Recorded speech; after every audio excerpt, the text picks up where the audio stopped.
Today, I want this young lady to come before you and share with you some of the conversations that we have had and some of the conversations that we have not had. Welcome to the United States. This is the first day of the rest of your new life. Come on out. Hi everyone. It's really good to be here, and it's a refreshing start for me as it pertains to my book, Silent War for Love. Unique name it is. And you know, you would read on the back of it, you know, a slight, or I should say, it would introduce you to just a piece of what I've been through. And in sharing with Aubrey these past 2 late nights, some of the things that I've been through, you know, I always felt like I deserved to go through them, you know. And I was told I deserve it because I'm of no good anyhow. So my book is about my fight from conception, because my mom was a virgin. She was 14 years old, and my dad raped her.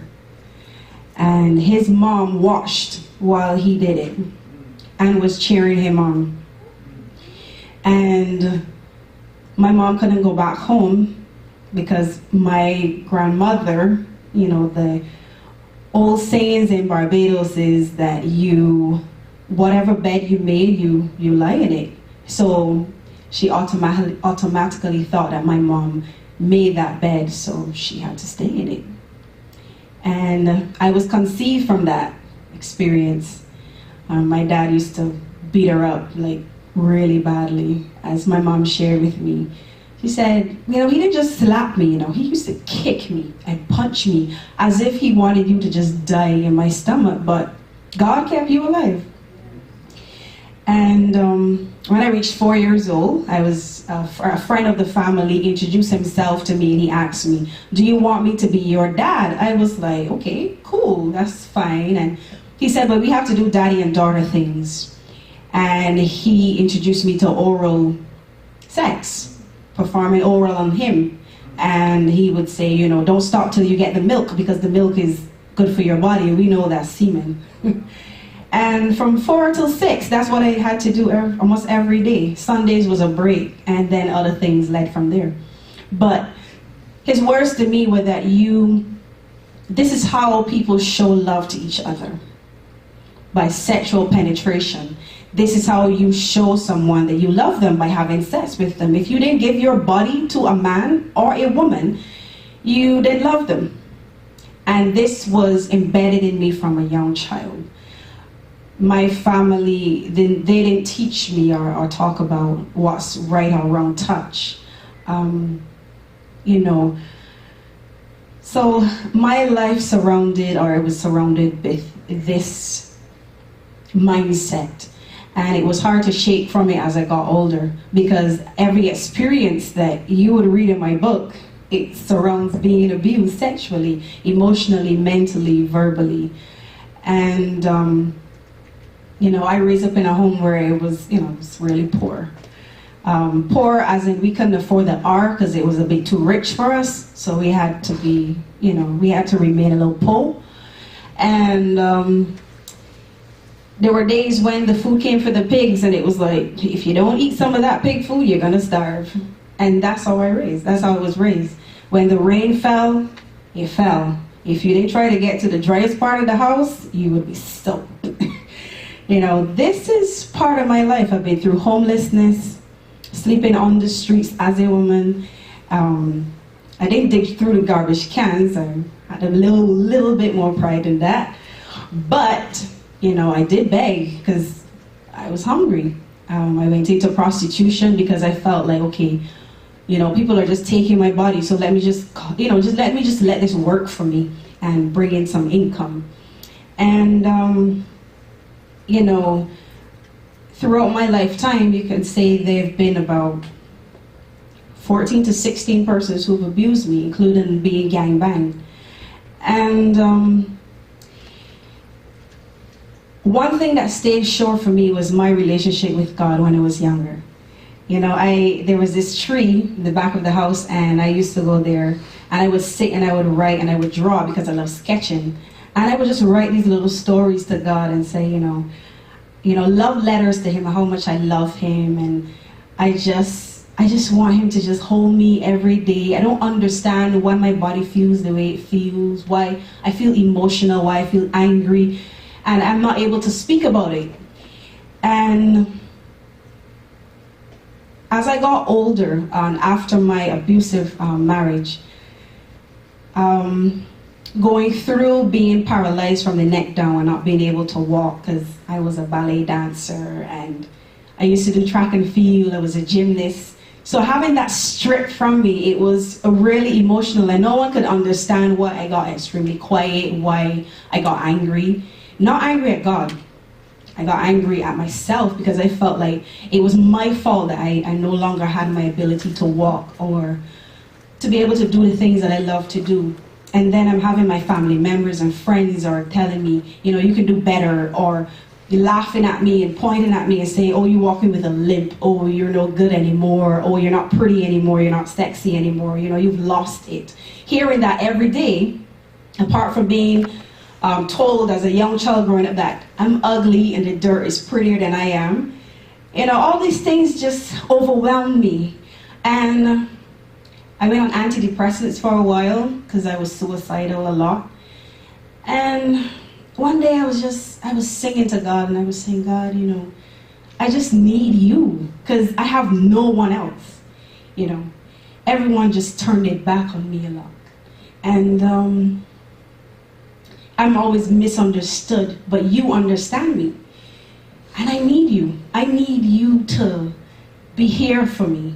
You know, every relationship I've been in, I've been replaced with someone else. In my marriage or my first boyfriend, it's like, oh, the ride was good, but, you know, I'm tired now. I need to move on. And I always felt like I was never good enough for anyone, not to be a wife, not to be a girlfriend, and a friend, because my friends replaced me. So I'm like, what is wrong with me? You know, and I started to pick myself. You ever pick yourself apart where you felt like you need to change everything, you need to fix everything that everyone is telling you is so wrong with you? And the thing is, even when you're fixing it, they still see that it's a problem. And I did that. But then one day God said, you know, you've become quiet.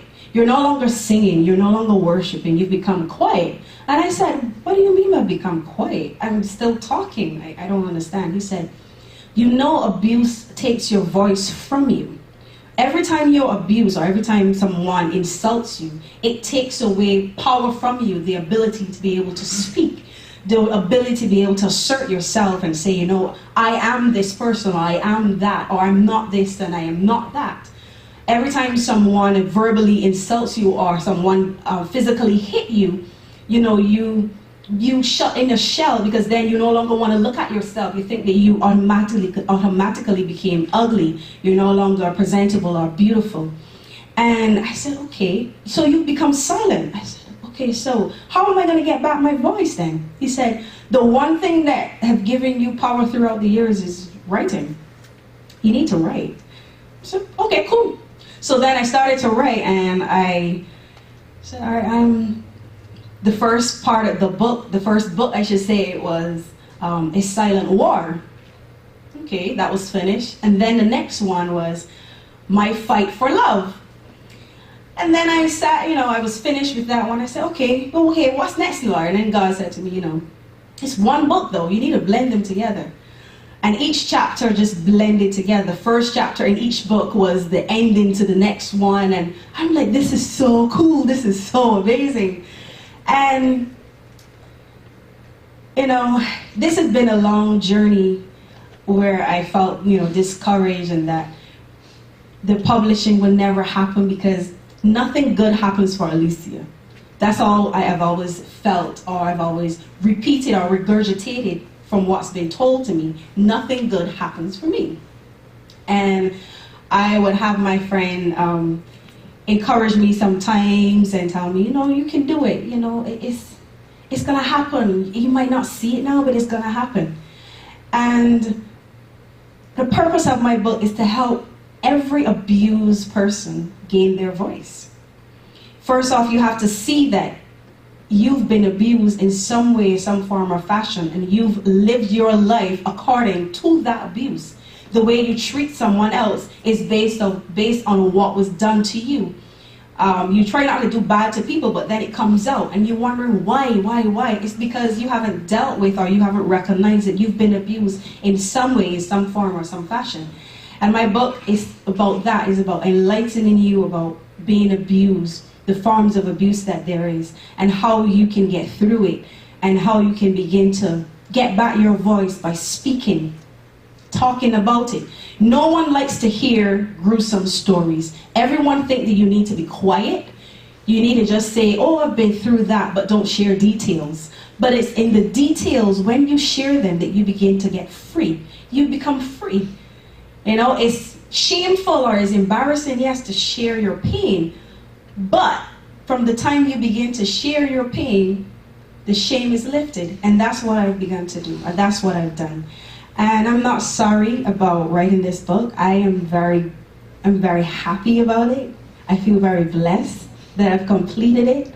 And I thank everyone who have already pre-ordered. I thank everyone who bought it already without me being, without me knowing at this moment. And I thank Aubrey too for connecting with me. And we had our moments where we shared, our experiences, and we didn't want to leap out and connect, but I'm glad that we did. And I know that this journey is going to be one of power, and it's not going to stop. And I just thank everyone here who, who's cheering on each other. And I just pray that as this train keeps going, we stay on it. And there's no looking back, and there's no going back. Because all of us have a voice, and we all need to speak. And I thank you for listening to my voice as I regain mine. Thank you.